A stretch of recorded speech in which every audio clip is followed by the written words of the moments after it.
Hello guys, நாம் இன்னைக்கு எதை பற்றி பார்க்க போகிறோன்னா, மதுரையில் உள்ள திருமங்கலம் அப்படின்ற ஊரில் வாழ்ந்துட்டு வர்ற பையன்தான் தினேஷ். இந்த தினேஷ் என்பவரோட கதையை தான் நாம் இன்னைக்கு இந்த வீடியோவில் பார்க்க போகிறோம். ஸோ வாங்க வீடியோக்குள்ளே போகலாம். நம்ம தினேஷ் பார்த்தீங்கன்னா அந்த அவங்க ஊரில் உள்ள கவர்மெண்ட் ஸ்கூலில் தான் படிக்க ஆரம்பிக்கிறான். அவங்க அப்பா அம்மா பார்த்தீங்கன்னா விவசாய தொழில் தான் பண்ணுறாங்க. விவசாயம் பண்ணிட்டு தான் அவங்களுடைய ஃபேமிலியை ரன் பண்ணவும் செய்கிறாங்க. அவங்க அப்பாவோட கேரக்டர் பார்த்தீங்கன்னா அதிகமாக செலவு பண்ணாமல் இருக்க ஒரு பர்சனாக தான் இருக்காரு. நம்ம தினேஷ் கூட படிக்கிற எல்லா பசங்களும் தன்னோட சொந்த சைக்கிளில் தான் போயிட்டு வராங்க. ஆனால் நம்ம தினேஷ் மட்டும் நடந்து போயிட்டு தான் ஸ்கூலுக்கு நடந்து போயிட்டு நடந்தே தான் வர்றான். ஸோ ஒரு நாள் அப்பா கிட்ட கேட்குறான், அப்பா எனக்கு ஒரு சைக்கிள் வாங்கி கொடுங்கப்பா, நானும் மற்ற பசங்க மாதிரி சைக்கிளில் போகணும்னு ஆசையாக இருக்குப்பா அப்படின்னு சொல்கிறான். சைக்கிள் வேணுமா, சரி ஓகே நான் வாங்கி தரேன், ஆனால் அதுக்கு ஒரு முக்கியமான ஒரு நிபந்தனை இருக்குது, அது பண்ணுறியா அப்படின்னு கேட்குறாரு. சரி சொல்லுங்கப்பா என்னப்பா பண்ணணும் அப்படின்னு கேட்குறான். ஒன்றும் இல்லை, நீ இந்த 10th நல்ல ஸ்கோர் பண்ணேன்னா உனக்குங்கிறது நான் புது சைக்கிளே வாங்கி தரேன், நீ என்ன சைக்கிள் கேட்குறியோ அதை நான் வாங்கி தரேன்ப்பா அப்படின்னு சொல்லி அவங்க அப்பா கூட அவனை அப்போதைக்கு பேசி சமாளிச்சிடுறாரு. ஸோ அப்பா இப்படி சொல்லிட்டாரு அப்படின்றதுக்காக அப்போ நம்ம நல்ல மார்க் எடுத்தால் நமக்கு அப்பாங்கிறது நல்லா புது சைக்கிள் வாங்கி தருவார் அப்படின்ற நம்பிக்கையில் ரொம்பவே நல்லா ஹார்ட் ஒர்க் போட்டு நல்லாவே படிக்கவும் ஆரம்பிக்கிறான். இது அப்பாவுக்கு பார்த்தீங்கன்னா விவசாயத்தில் பெரிய லாபம் இல்லாதனால இவரும் அவனுக்கு தன் மகன் ஆசைப்பட்டதை கூட செய்ய முடியாமல் எதையோ சொல்லி சமாளிக்க ஆரம்பிக்கிறாரு. அதே சமயம் இவனுக்கு எப்படி அந்த சைக்கிளை வாங்கி தருவேன்னு சொன்னாரோ அதுக்கும் ஒரு காரணம் இருக்குது. என்னென்னா அவன் +1 போயிட்டானா கவர்மெண்ட்லேயே அங்கேயே அவனுக்கு ஒரு சைக்கிள் கொடுத்துருவாங்க இல்லையா. ஸோ ஒரு சைக்கிள் இருக்கும்போது இன்னொரு சைக்கிள் எதுக்குப்பான்னு சொல்லிட்டு நம்ம அவன்கிட்ட சொன்னால் அவன் கண்டிப்பான்ற முறையில் புரிஞ்சுக்குவான் அப்படின்ற ஒரு நம்பிக்கையில் தான் அவர் அந்த வார்த்தையை சொல்லியிருக்காரு. அவங்க அப்பா சொன்ன ஒரே காரணத்தினால அவனும் நைட்டு ஃபுல்லாக ஹார்ட் ஒர்க் பண்ணி படிக்க ஆரம்பிக்கிறான். படித்து எக்ஸாமும் எழுதிடுறான். எக்ஸாம் எழுதுனதுக்கப்புறம் ரிசல்ட்டும் வருது. அவங்க அப்பா நினச்ச மாதிரியே ரொம்ப நல்ல மார்க்கும் எடுத்திருக்கான், நல்லாவே ஸ்கோர் பண்ணியிருக்கான். ரிசல்ட் வந்ததுக்கப்புறம் அவங்க அப்பா கிட்ட போய் சொல்கிறான், அப்பா நீங்கள் சொன்ன மாதிரியே நான் நல்ல மார்க் ஸ்கோர் பண்ணியிருக்கேன்ப்பா அப்படின்னு சொல்கிறான். சரி அவரும் சரி ஓகேப்பா நல்ல விஷயம் அப்படின்னு சொல்லிட்டு கொஞ்சம் நேரம் யோசிச்சுட்டு அப்போ தான் அவளுக்கு ஞாபகம் வருது, ஆஹா நம்ம ஏற்கனவே அவன்கிட்ட ப்ராமிஸ் பண்ணி கொடுத்துருக்கோமே, நமக்கு நல்ல மார்க் எடுத்தான் அப்படின்னா அவனுக்கு சைக்கிள் வாங்கி கொடுக்குறதா சொல்லியிருக்கோமே அப்படின்னு சொல்லிட்டு யோசிக்கிறாரு. கொஞ்ச நேரம் கழிச்சு தம்பி தினேஷ் வாப்பா நம்ம கடைக்கு போகலாம் அப்படின்னு சொல்கிறாரு. எங்கப்பான்னு கேட்குறான். நான் தான் உனக்கு சொல்லியிருக்கேன்லப்பா, நீ நல்ல மார்க் எடுத்த அப்படின்னா உனக்கு சைக்கிள் வாங்கி தரேன் அப்படின்னு சொல்லியிருக்கேன்லப்பா, வாப்பா போய் சைக்கிள் வாங்கிட்டு வரலாம் அப்படின்னு சொல்கிறாரு. இல்லைப்பா பரவாயில்ல எனக்கு சைக்கிள்லாம் எதுவும் வேணாம்ப்பா அப்படின்னு சொல்கிறான். ஏன்டா அப்படி சொல்கிற, என்ன ஆச்சு அப்படின்னு கேட்குறான். இல்லைப்பா நான் இப்போ +2 இப்போ நான் 10th முடிச்சிட்டேன், நீ +1 போனால் எனக்கு +1 அங்கேயே எனக்கு சைக்கிள் கொடுத்துருவாங்கப்பா, எதுக்குப்பா இன்னொரு சைக்கிள் தேவையில்லாமல், வேண்டாம்ப்பா எனக்கு நான் அங்கே கொடுக்குறதே நான் வாங்கிக்கிறேன்ப்பா அப்படின்னு சொல்கிறான்.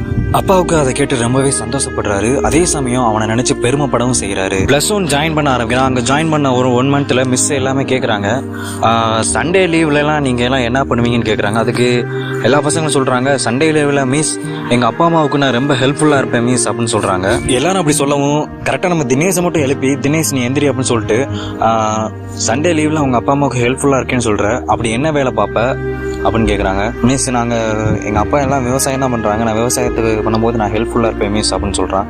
சரி அதான் என்ன வேலை பார்ப்போம்னு சொன்னால் அந்த பையனுக்குங்கிறது சொல்ல தெரியல, சரியாகுங்கிறது சொல்ல தெரியலை, சொல்கிற வேலையவே அவன் தப்பாக தான் சொல்கிறான்.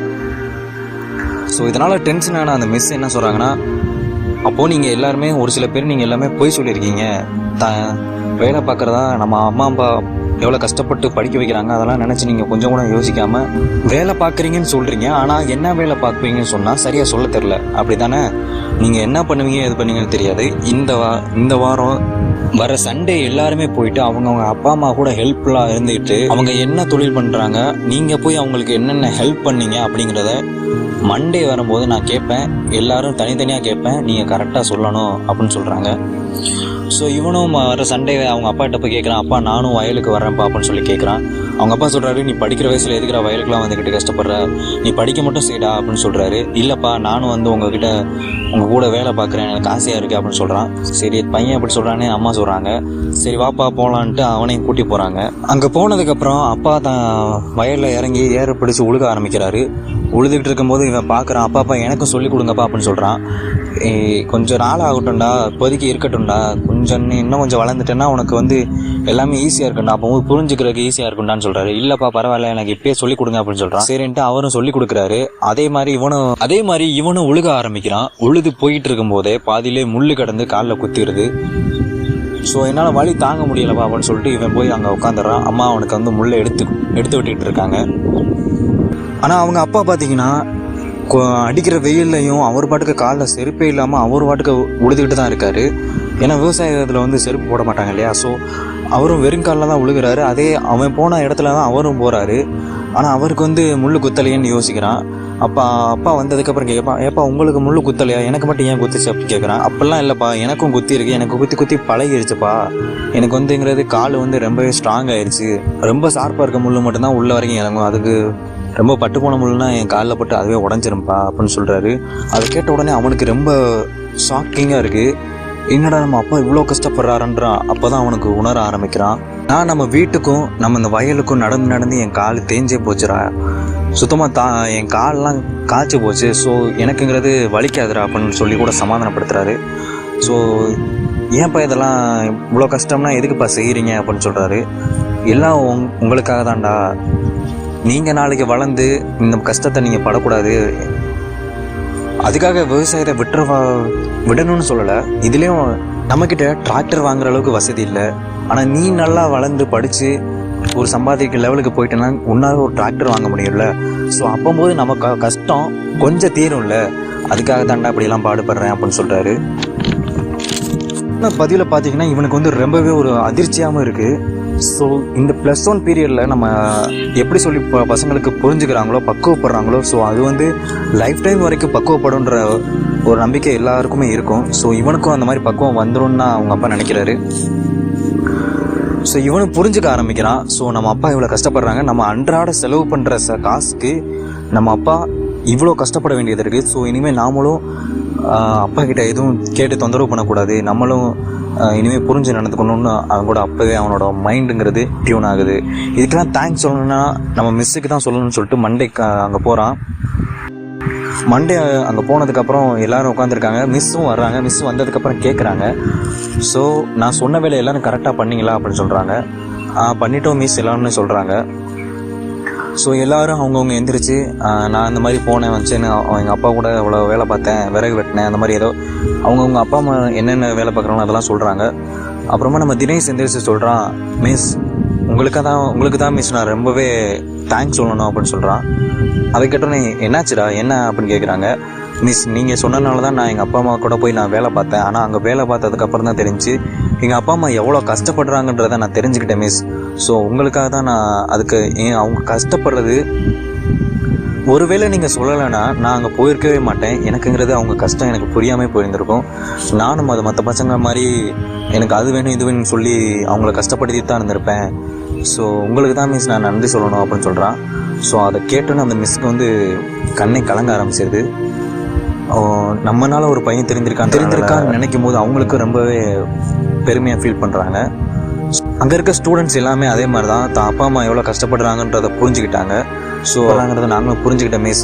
இனிமேல் நாங்களும் அவங்க கஷ்டத்தை புரிஞ்சுக்கிட்டு நாங்களும் அதுக்கு தகுந்த மாதிரி நடந்துக்குவோம் மிஸ் அப்படின்னு எல்லாருமே சொல்கிறாங்க. இந்த மிஸ் சொன்ன ஒரு பதில் வந்து பார்த்திங்கன்னா அந்த மொத்த ஸ்டூடெண்ட்ஸோட வாழ்க்கையையும் உணர ஆரம்பிச்சிருச்சு. ஸோ அதில் 1 or 2% வேறு வழியில் போயிடலாம். ஆனால் அந்த கிளாஸில் மொத்தம் 40 பேர் இருந்தாங்கன்னா அந்த 40 பேர்த்தில் 2 பேர் இந்த கஷ்டத்தை லைஃப் லாங் அவங்க புரிஞ்சுக்கிட்டாங்கன்னா அந்த 2 பேராவது அவங்க ஃபேமிலிக்காக நல்லா உழைப்பாங்க அப்படின்னு சொல்லி அவங்க கஷ்டத்தை புரிஞ்சுக்கிட்டு நல்லா இருப்பாங்கன்ற ஒரு நம்பிக்கை அந்த மிஸ்ஸுக்கு இருக்குது. ஸோ அதனாலே ரொம்பவே ப்ரௌடாக ஃபீல் பண்ணுறாங்க. அதுக்கப்புறம் சொல்கிறாங்க, இதெல்லாம் இப்போ இன்னைக்கோட மறந்துடக்கூடாது. இனிமேல் உங்களுக்கு அடுத்த நீங்கள் +2 போனாலும் சரி, உங்களுக்கு அடுத்தபடி நீங்கள் காலேஜ் போனாலும் சரி, இந்த ஒரு நிலைமையில் நீங்கிறது மறக்கக்கூடாது அப்படின்றத சொல்கிறாங்க. ஓகே கேஷ், இந்த வீடியோவில் இருந்து நம்ம தினேஷ் என்ன உணர்றாருன்னா தன்னுடைய வாழ்க்கைங்கிறது வேறு திசையில் போயிருக்கக்கூடும். ஆனால் எனக்குங்கிறது ஒரு சின்ன ஒரு விஷயம் தான். அதை சொல்லி என்னை வந்து என் லைஃபே மாற்றிருக்காங்க அந்த மிஸ். அவங்களுக்காக நான் எப்போவுமே நன்றி கடன் பட்டிருக்கேன் அப்படின்னு அந்த தினேஷ்ன்ற பையன் சொல்லியிருக்காரு. ஸோ நம்ம சேனல் சார்பாகவும் நம்ம சப்ஸ்கிரைபர் நம்ம ஃபேமிலியை சார்பாகவும் அந்த மிஸ்ஸுக்குன்றது ஒரு பெரிய ஒரு தேங்க்ஸுங்கிறத நம்ம சொல்லிக்குவோம். ஏன்னா ஒரு பர்சனோட வாழ்க்கையவே டியூன் பண்ணி விட்ருக்காங்க இல்லையா. ஸோ அவங்களுக்காக இதே மாதிரி அடுத்த பேட்ச்லேயும் அவங்க வந்து ஒவ்வொரு பேட்ச்லேயும் அவங்க எடுக்கிற ஒவ்வொரு பேட்ச்லேயும் ஒரு தினேஷ் மாதிரி ஒரு ஆட்கள் உருவாகிட்டு தான் இருப்பாங்க. ஸோ அவங்களுக்காக அந்த அழகான நல்ல மனசுக்கு நாமங்கிறது நம்மளுடைய நன்றியை சொல்லிக்குவோம். இந்த மாதிரி உங்களுடைய லைஃப்லேயும் சில சுவாரஸ்யமான விஷயங்கள் நடந்திருக்கலாம், சில விஷயங்கள் மெமரிஸ் மறக்க முடியாத சில விஷயங்களாக இருக்கலாம். ஸோ அதை நீங்கள் நம்மக்கிட்ட ஷேர் பண்ணணும்னு நினச்சிங்கன்னா டிஸ்கிரிப்ஷனில் என்னுடைய வாட்ஸ்அப் லிங்க் கொடுத்துருக்கேன். அதில் போய்ட்டு நீங்கள் டெக்ஸ்ட்டாவோ இல்லை வாய்ஸ் மெசேஜாவோ நமக்குன்றதை நீங்கள் அனுப்பலாம். ஸோ உங்களோட வீடியோ அடுத்த வீடியோவில் வரும். அது வரைக்கும் காத்திருங்க.